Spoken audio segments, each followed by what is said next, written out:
Hello hi ನಮಸ್ತೆ, welcome back to my YouTube channel. ಇಲ್ಲಿ ನಾನು ತೋಟದ ಕಡೆಗೆ ಬಂದಿದ್ದೇನೆ. ಎಂತ ಅಂದರೆ ಇನ್ನು ಸ್ವಲ್ಪ ಗೊಬ್ಬರ ಎಲ್ಲ ಹಾಕಬೇಕು. ಹಾಗೆ ಆ ಗೊಬ್ಬರ ಹಾಕೋದಕ್ಕೆ ಮುಂಚೆ ಅದರಲ್ಲಿದ್ದ ಬೇಡವಾದ ಗಿಡಗಳನ್ನೆಲ್ಲ ಪಾಟಿನೊಳಗಡೆ ತುಂಬ ಬೇಡವಾದ ಗಿಡಗಳೆಲ್ಲಿತ್ತು ಅದನ್ನೆಲ್ಲ ತೆಗೆಯುವ, ಕ್ಲೀನ್ ಮಾಡುವ ಅಂತ ಹೇಳಿ, ಮತ್ತು ತೋಟದ ಸುತ್ತ ದೊಡ್ಡ ದೊಡ್ಡ ಗಿಡಗಳೆಲ್ಲ ಬೆಳೆದಿತ್ತು ಅದನ್ನೆಲ್ಲ ಕ್ಲೀನ್ ಮಾಡಿಸುವ ಅಂತ ಹೇಳಿ. ಯಾಕೆಂತ ಹೇಳಿದರೆ ಇನ್ನು ಮಳೆ ಬಂದರೆ ಈಗವೇ ತುಂಬ ದಟ್ಟವಾಗಿ ಬೆಳೆದಿದೆ, ಅದನ್ನೆಲ್ಲ ತೆಗೆದ್ರೆ ಒಳ್ಳೆಯದಾಗ್ತದೆ. ಇನ್ನು ಮಳೆ ಬಂದರೆ ಮತ್ತೆ ಎತ್ತರಕ್ಕೆ ಬೆಳೀತದೆ.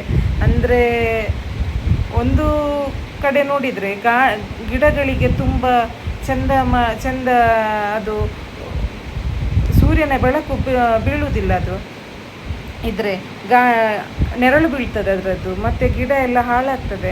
ಅದಕ್ಕೋಸ್ಕರ ಎಲ್ಲ ತೆಗೆಯುವ ಅಂತ ಹೇಳಿ ಎಲ್ಲ ಕ್ಲೀನ್ ಮಾಡಿಸ್ತಾ ಇದ್ದೇವೆ ನಾವು ಇಲ್ಲಿ.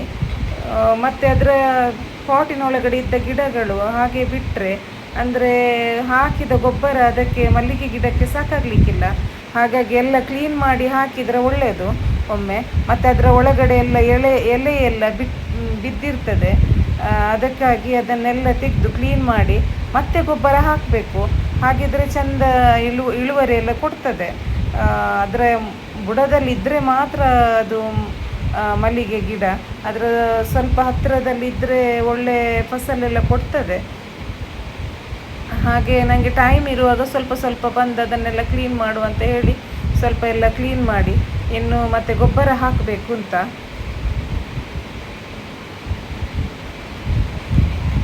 ಸಂಜೆ ಸ್ವಲ್ಪ ಮಳೆ ಬರುವ ಸನ್ನಿವೇಶದ ಹಾಗೆ ಉಂಟು. ಯಾಕೆಂತ ಹೇಳಿದರೆ ಸ್ವಲ್ಪ ಮೋಡ ಸಹ ಉಂಟು ಮತ್ತು ಗಾಳಿ ಉಂಟು. ಹಾಗಾಗಿ ಮಳೆ ಬರ್ಬೋದು. ಈಗ ನಮಗೆ ಆವಾಗ ಸ್ವಲ್ಪ ಸಂಜೆ ಮಳೆ ಬರ್ತಾ ಉಂಟು. ಮಳೆ ಬಂದರೆ ಸ್ವಲ್ಪ ಆರಾಮಾಗ್ತದೆ. ಅಂದರೆ ಬಿಸಿಲು ಅಂದರೆ ಉರಿ ಬಿಸಿಲು. ಆದರೆ ಮಲ್ಲಿಗೆ ಗಿಡಕ್ಕೆ ಮಾತ್ರ ತುಂಬ ಒಳ್ಳೆಯದು. ಮಲ್ಲಿಗೆ ಗಿಡಕ್ಕೆ ಎಷ್ಟು ಬಿಸಿಲು ಬೀಳ್ತದೆ ನೋಡಿ, ಅಷ್ಟು ನಮಗೆ ಹೂವು ಬಿಡ್ತದೆ.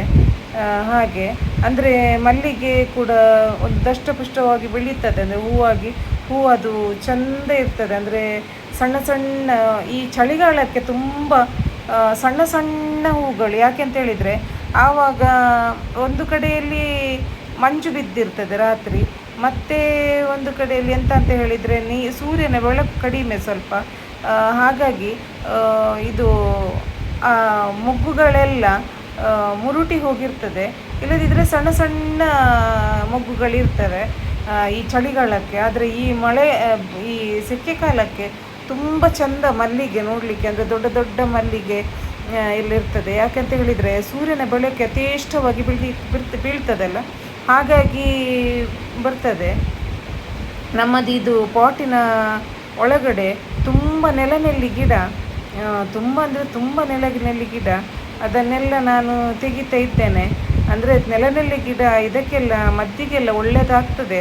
ಕೆಲವರು ಹುಡುಕಿಕೊಂಡು ಬರ್ತಾರೆ ನೆಲನೆಲ್ಲಿ ಗಿಡ. ಮತ್ತು ಇದು ದರ್ಗ ಅಂತ ಹೇಳ್ತಾರೆ, ಅದು ಎಣ್ಣೆ ಮಾಡ್ತಾರೆ ಇದರಲ್ಲಿ. ಅಂಥ ಗಿಡ ಎಲ್ಲ ಬೆಳೀತದೆ ಇಲ್ಲಿ ನೋಡಿ. ನಾನೆಲ್ಲ ಇದೆಲ್ಲ ಚಿವುಟಿ ತೆಗೆದ ಮೇಲೆ ಹೀಗೆ ಅದರದ್ದು ಇದು ಬಿಟ್ಟಿದೆ ನೋಡಿ, ಚಿಗುರು ಬಿಟ್ಟಿದೆ ನೋಡಿ, ಹೂವು ಆಗ್ತಾ ಉಂಟು. ಒಂದು ಎಲೆಯಲ್ಲಿ ಒಂದು ಬಳ್ಳಿಯಲ್ಲಿ ಒಂದು 4-5 ಚಿಗುರು ಬಿಡ್ತದೆ. ಇದು ನಾನು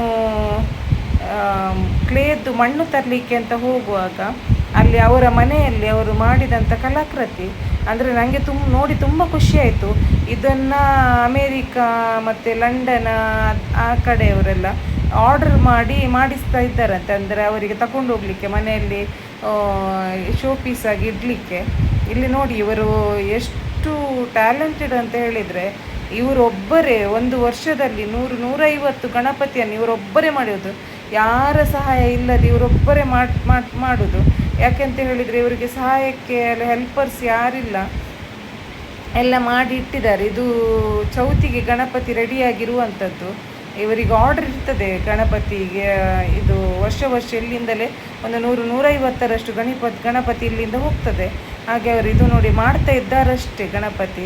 ಇದು ಯಾಕೆ ಅಂತ ಹೇಳಿದ್ರೆ ಇದು ಬಟ್ಟೆ ಸುತ್ತಿದ್ದಾರೆ. ಬಟ್ಟೆ ಯಾಕೆ ಸುತ್ತಾರೆ ಅಂತ ಹೇಳಿದರೆ ಅದು ಒಣಗಿ ಹೋಗಬಾರ್ದಲ್ಲ, ಅದಕ್ಕೆ ಮತ್ತೆ ಸಹ ಕೈಯೆಲ್ಲ ಜಾಯಿಂಟ್ ಕೊಡಲಿಕ್ಕುಂಟು. ಹಾಗೆ ಇದು ದೊಡ್ಡ ದೊಡ್ಡ ಗಣಪತಿ ನೋಡಿ, ಇದು ಎಷ್ಟು ದೊಡ್ಡ ಗಣಪತಿ, ದೊಡ್ಡ ದೊಡ್ಡ ಗಣಪತಿಯನ್ನು ಮಾಡಿರ್ತಾರೆ. ಇವರ ಒಂದು ಟ್ಯಾಲೆಂಟಿಗೆ ಮೆಚ್ಚಬೇಕು. ಮತ್ತೆ ಅಂತ ಹೇಳಿದರೆ ಒಂದು ತಾಳ್ಮೆ ಇರಬೇಕು. ಇಷ್ಟು ಗಣಪತಿ ಮಾಡಿ ಕೂತ್ಕೊಳ್ಬೇಕಾದ್ರೆ ಅವರು ಇಡೀ ದಿನ ಅಲ್ಲೇ ಇರ್ತಾರೆ. ಆ ಒಂದು ಶೆಡ್ ಥರ ಉಂಟು, ಆ ಶೆಡ್ಡಲ್ಲಿ ಇಡೀ ಗಣಪತಿ ಉಂಟು, ಅಲ್ಲೇ ಮಾಡಿಕೊಂಡಿರ್ತಾರೆ ಗಣಪತಿ. ಇದು ನೋಡಿ ಅವರ ಮನೆಯದ್ದು, ಅವರು ಮಾಡಿದಂಥ ಕಲಾಕೃತಿ ನೋಡಿ ತುಂಬ ಒಳ್ಳೆಯದಿದೆ. ಇದು ಕೃಷ್ಣ ಸಹ ಅವರೇ ಮಾಡಿದಂತೆ.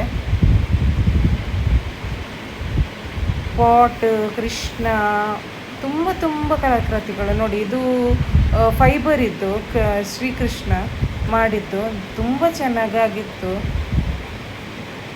ಇದು ಮಾಡಲಿಕ್ಕೆ ಅಷ್ಟೇ ಹಾರ್ಡ್ ವರ್ಕ್, ತುಂಬ ಕಷ್ಟ ಸಹ ಉಂಟು ಅಂತ ಹೇಳ್ತಾರೆ ಅವರು. ಇದು ಅವರ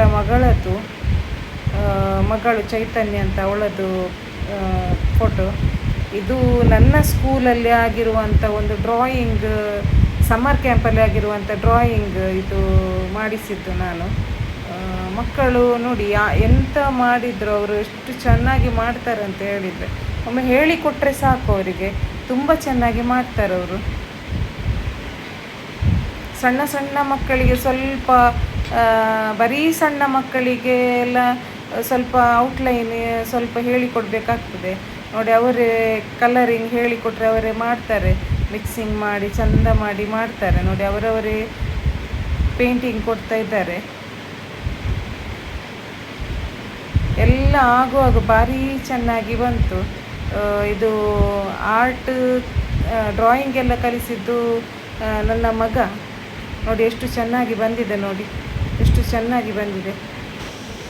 ಓಕೆ ಫ್ರೆಂಡ್ಸ್, ನನ್ನ ಇವತ್ತಿನ ವಿಡಿಯೋನ ಇಲ್ಲಿಗೆ ಎಂಡ್ ಮಾಡ್ತಾ ಇದ್ದೇನೆ. ಬಾಯ್.